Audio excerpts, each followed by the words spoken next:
Hi, when enable eye tracking on the iPhone 16, then open settings, here go in the accessibility tab, and after that you would see eye tracking.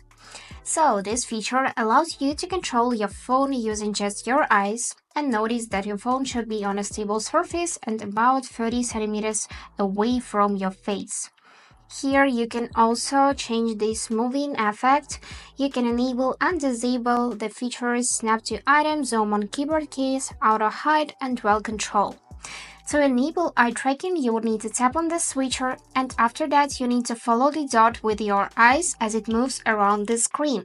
So let's test it. I'm gonna follow the dot with my eyes, and it's gonna take some time, so let's just wait and finish this setting up process.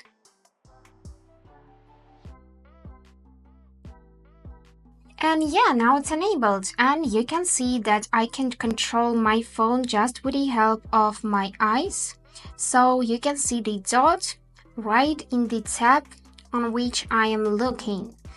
So to disable the feature, I just need to blink my eyes, and here confirm that I'm disabling this feature. And now it is disabled. And I almost didn't touch the screen, as you may notice. So that's it, how it works, and I hope this video was helpful for you, and thank you for watching.